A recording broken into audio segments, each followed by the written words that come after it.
Ilmu agama akan mengawasi kita.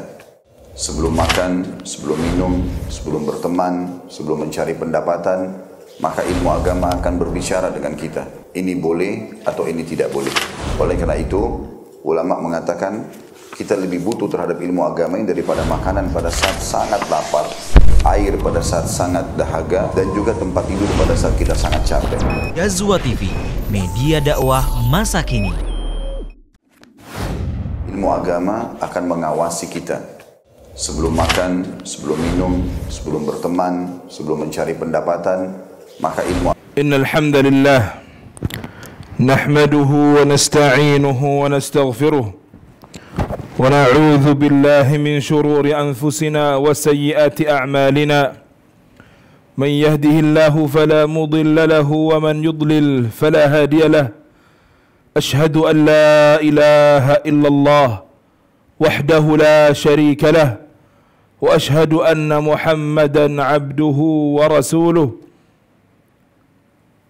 la nabiyya wa la rasula ba'dah sallallahu wa sallam wa baraka alaihi wa ala alihi wa ashabihi wa man ihtada bihadyihi wa istanna bisunnatihi ila yaumil qiyamah. Qala Allah azza wa jalla في كتابه الكريم يا أيها الذين آمنوا اتقوا الله حق تقاته ولا تموتن إلا وأنتم مسلمون. وقال يا أيها الناس اتقوا ربكم الذي خلقكم من نفس واحدة وخلق منها زوجها وبث منهما رجالا كثيرا ونساء واتقوا الله الذي تساءلون به والأرحام إن الله كان عليكم رقيبا. وقال يا أيها الذين آمنوا اتقوا الله وقولوا قولا سديدا يصلح لكم أعمالكم ويغفر لكم ذنوبكم ومن يطع الله ورسوله فقد فاز فوزا عظيما. أما بعد فيا عباد الله أوصيكم وإياي بتقوى الله فقد فاز المتقون. فإن أحسن الكلام كلام الله وخير الهدي هدي محمد صلى الله عليه وسلم وشر الأمور محدثاتها فإن كل محدثة بدعة وكل بدعة ضلالة وكل ضلالة في النار. معاشر المسلمين, sidang Jumat rahimakumullah, tak henti-hentinya kami mewasiatkan agar kita semua meningkatkan ketakwaan kita di sisi Allah Rabbul Alamin. Karena Allah Ta'ala yang menciptakan kita berfirman di dalam Al-Quran, wa tazawwadu fa inna khairaz zadi at-taqwa, dan berbekallah kalian karena sesungguhnya sebaik-baik bekal adalah ketakwaan. Sidang Jumat rahimakumullah,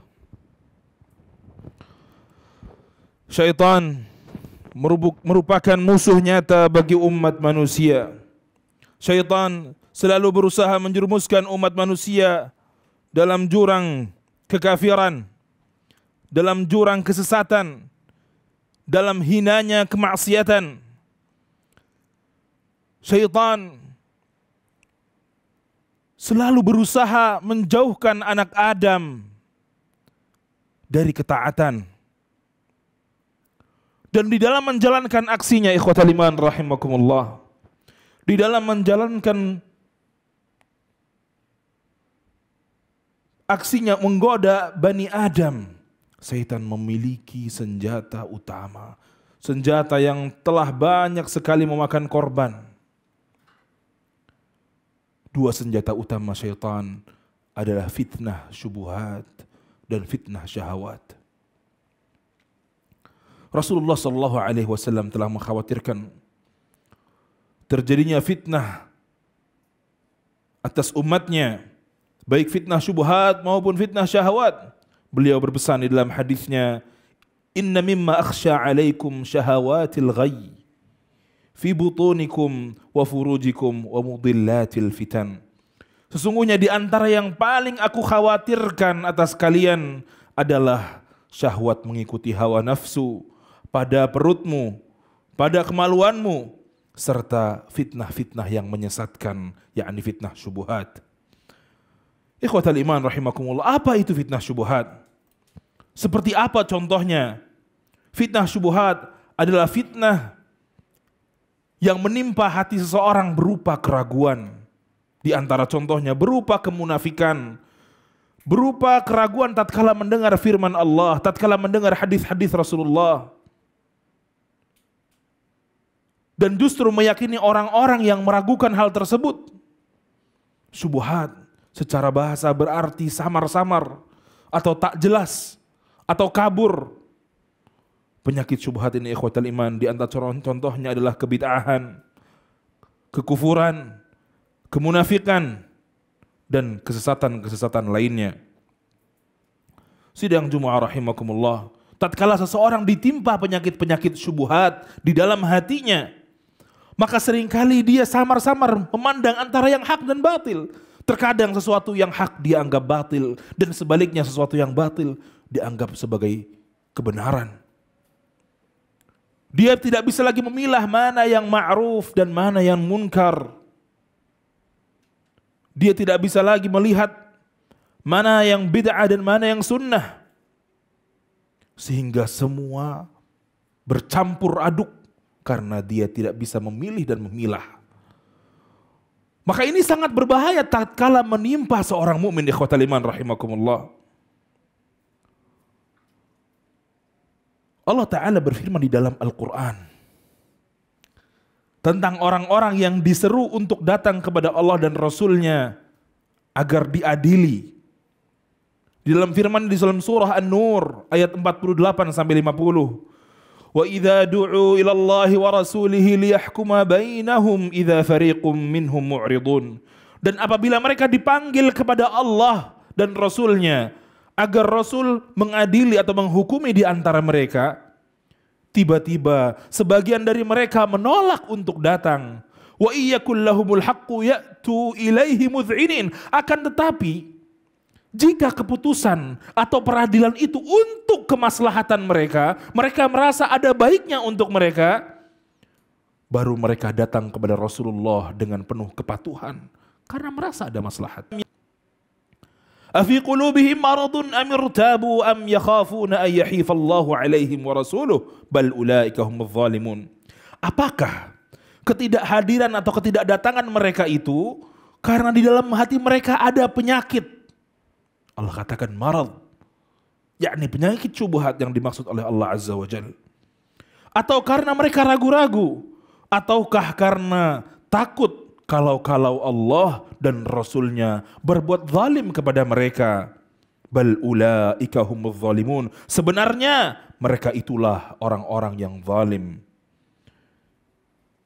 Dan juga firman Allah di dalam Al-Quran yang berbicara tentang penyakit syubhat. Di dalam surah Al-Baqarah, ayat yang sering kita dengar. Fi qulubihim maradun fazadahumullahu marada. Di dalam hati mereka kata Allah ada penyakit. Penyakit apa yang dimaksud oleh Allah? Penyakit syubhat. Fazadahumullahu marada. Maka Allah tambahkan penyakitnya. Yakni semakin menjadi-jadi penyakit syubhat yang ada di hati mereka, dan bagi mereka siksa yang pedih.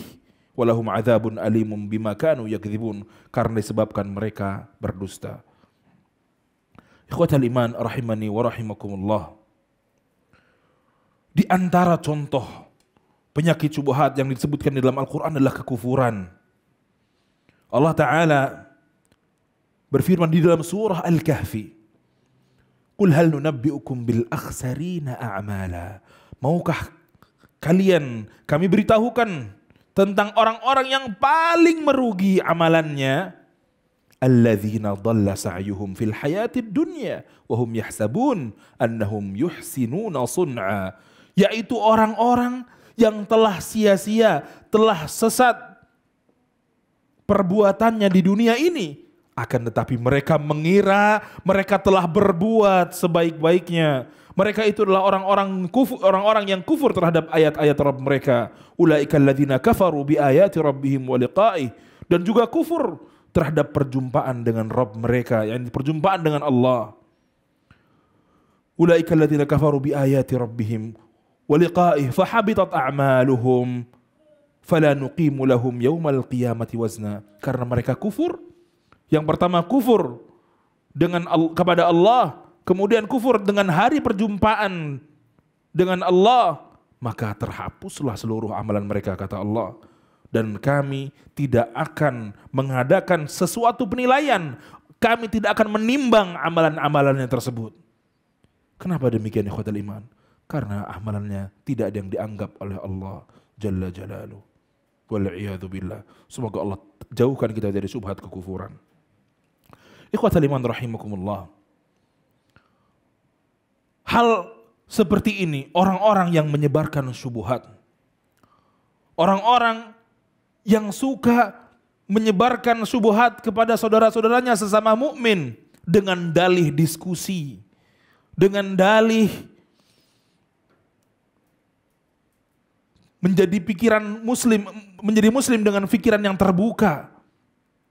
Itu pernah terjadi di zaman Rasulullah dan di zaman Umar bin Khattab.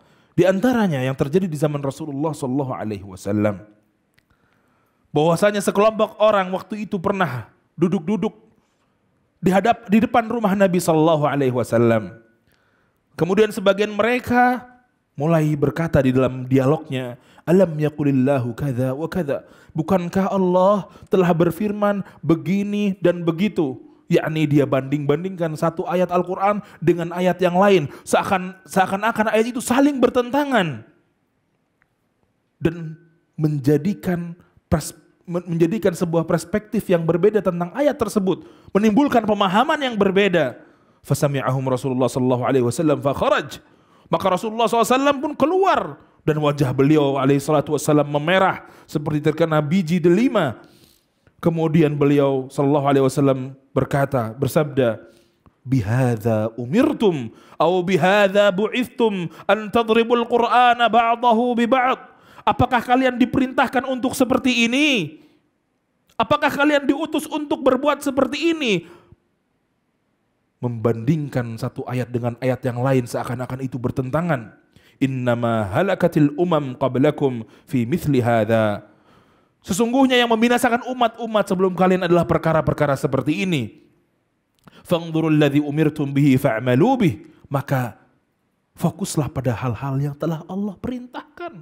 Kemudian kalian amalkan, kalian kerjakan.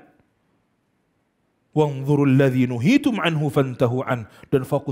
Dan fokuslah juga pada hal yang telah Allah larang, sehingga kalian berhenti melakukannya dan tidak melakukan perbuatan itu. Maka kita ikhwatal iman hidup sebagai muslim, kita fokus saja pada perintah dan larangan Allah. Jika datang perintah, kita berusaha amalkan.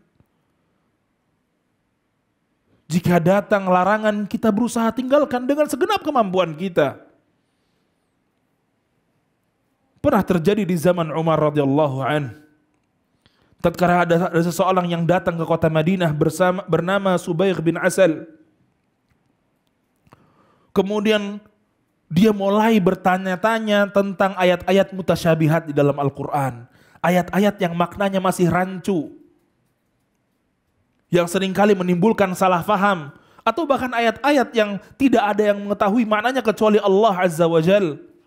Subaigh bin Asal ini bertanya-tanya di kota Madinah. Akan tetapi pertanyaan ini adalah pertanyaan yang bertujuan untuk menimbulkan fitnah.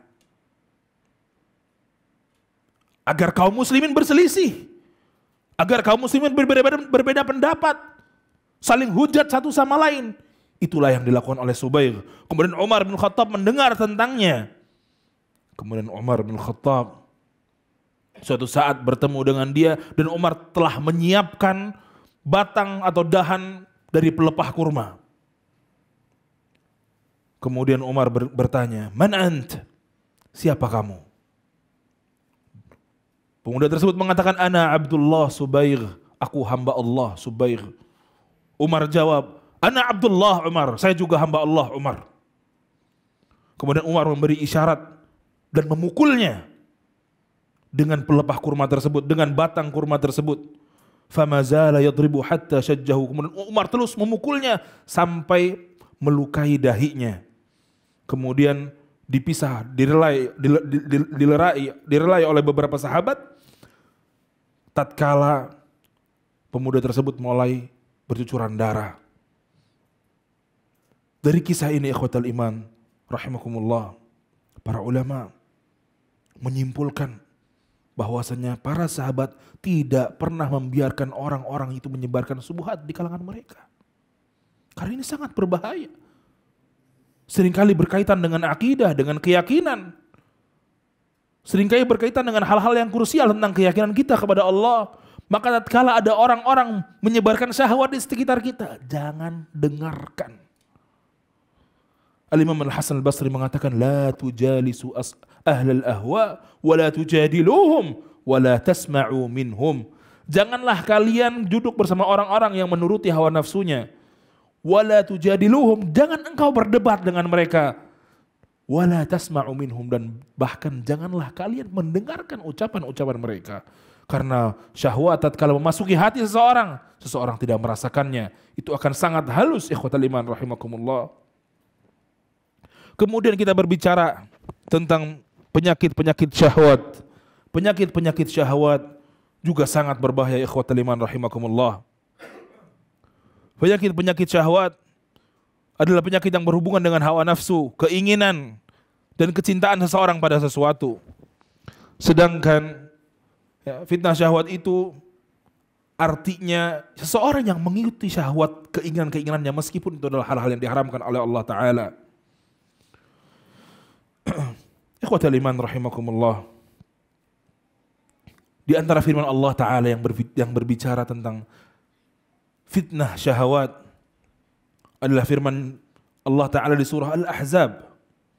Ya nisa'an nabiyyi lastunna ka'ahadi minan nisa'i in ittaqaitun fala takhda'na bil qawli fayatma'a alladhi fi qalbihi maradu wa qulna qawlan ma'rufa.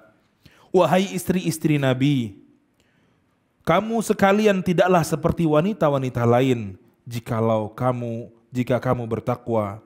Maka janganlah engkau tundukkan suaramu atau yakni melemah lembutkan suara dengan sengaja sehingga yang berbicara denganmu bangkit hawa nafsunya. Yakni istri-istri Nabi dilarang oleh Allah Azza wa Jalla untuk melembutkan suaranya, untuk mendayu-dayuhkan suaranya. Sehingga orang-orang yang di dalam hatinya memiliki penyakit syahwat, tidak bangkit nafsunya, dan ucapkanlah ucapan yang baik. Ikhwatal iman rahimakumullah. Di antara fitnah syahwat yang terbesar adalah fitnah wanita. Rasulullah SAW bersabda dalam sebuah hadis yang diriwayatkan oleh Usamah bin Zaid, "Ma taraktu ba'di fitnatan adarra 'ala ar-rijal minan nisa." Tidaklah aku meninggalkan sebuah fitnah pada umatku yang lebih berbahaya dibanding fitnah wanita. Dan kita saksikan hari ini, ikhwatal iman, berapa banyak manusia yang dia selamat pada banyak hal, tapi tidak selamat pada fitnah wanita. Banyak sekali wanita yang mengumbar aurat dan itu menimbulkan fitnah. Banyak sekali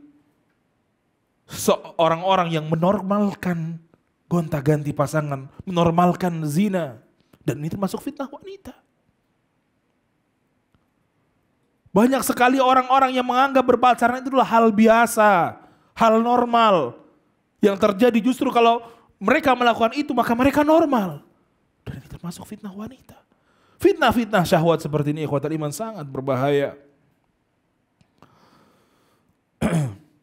Dan juga di antara fitnah yang telah Allah peringatkan di dalam Al-Quran untuk orang-orang yang beriman di dalam firman-Nya, ya ayyuhalladzina amanu inna min azwajikum wa auladikum aduwwan lakum fahdharuhum. Hai orang-orang yang beriman, sesungguhnya di antara istri-istrimu, di antara anak-anakmu ada yang menjadi musuh bagimu, maka berhati-hatilah kamu terhadap mereka. Yakni ini adalah fitnah anak atas orang tuanya. Berapa banyak seorang ayah yang rela melanggar larangan-larangan Allah demi menyenangkan hati anaknya, demi menyenangkan hati istrinya. Dia rela lakukan perbuatan dosa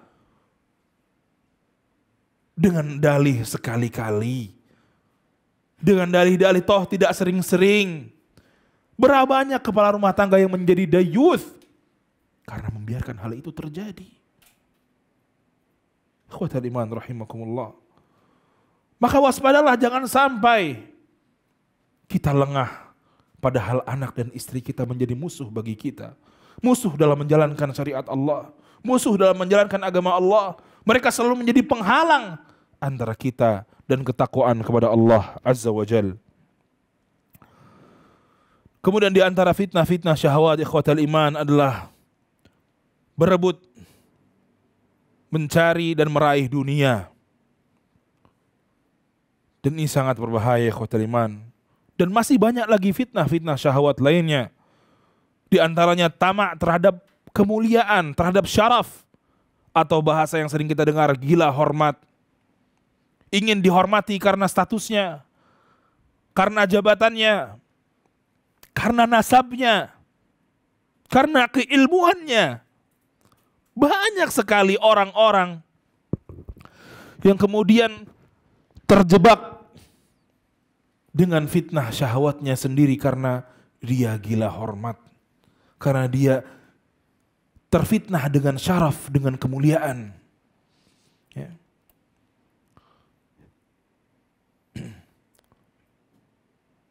Maka ini ikhwatal iman rahimakumullah adalah sesuatu yang harus kita bendung.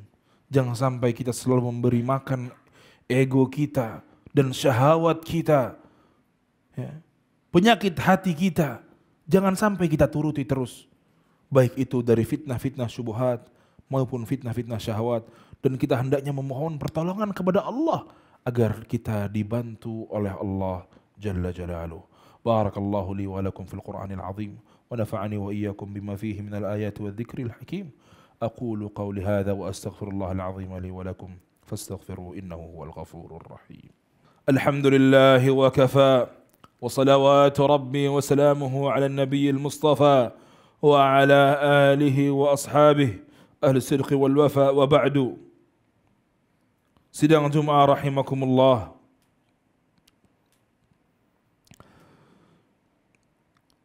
Di dalam Al-Quran Allah Ta'ala berfirman tentang Bani Israel.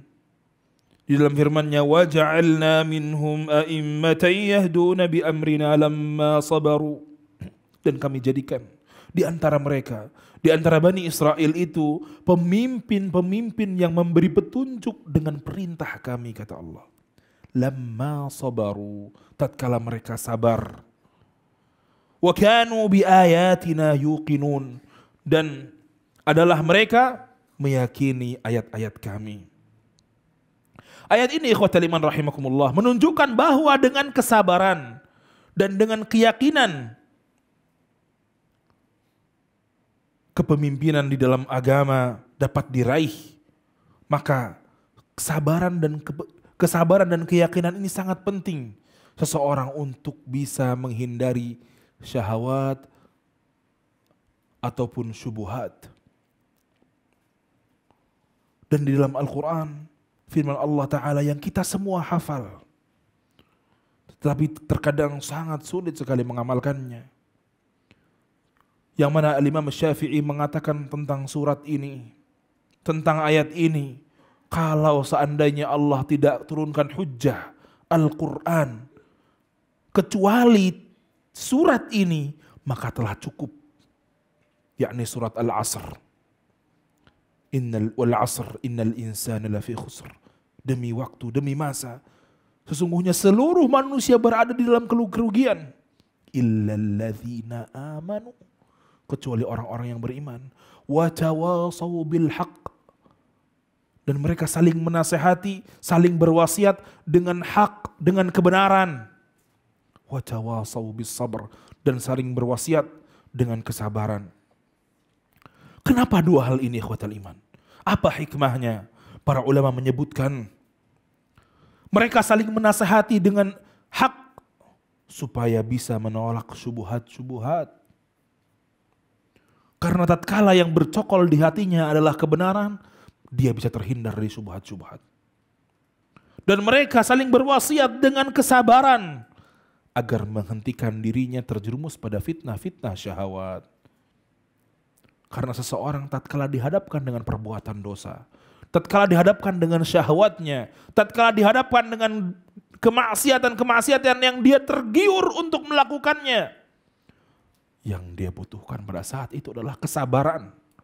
Kesabaran untuk menghindari hal-hal yang diharamkan oleh Allah. Dan itu sangat berat. Kesabaran untuk menanti apa yang di sisi Allah yang lebih kekal. Kesabaran untuk meraih pahala di sisi Allah. Kesabaran untuk meraih surganya Allah. Maka dengan dua hal ini, dengan hak dan kesabaran, seseorang akan terhindar dari fitnah-fitnah syubhat dan fitnah-fitnah syahwat. Semoga Allah Ta'ala meridhai perbuatan kita. Semoga Allah Ta'ala memberi kita ilmu dan kita dimudahkan untuk mengamalkannya. Semoga Allah Ta'ala menghindarkan diri kita semua dari syubhat dan syahwat. Semoga Allah Ta'ala membantu kita, memudahkan kita untuk senantiasa beristiqamah di atas jalannya.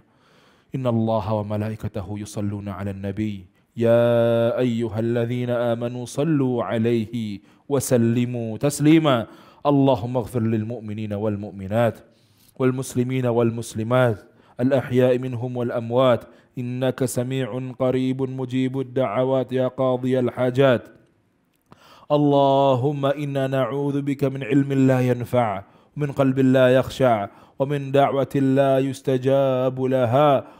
اللهم إنا نسألك علما نافعا ورزقا طيبا وعملا متقبلا ربنا ظلمنا أنفسنا وإن لم تغفر لنا وترحمنا لنكونن من الخاسرين ربنا آت نفوسنا تقواها وزكها أنت خير من زكاها أنت وليها ومولاها يا رب العالمين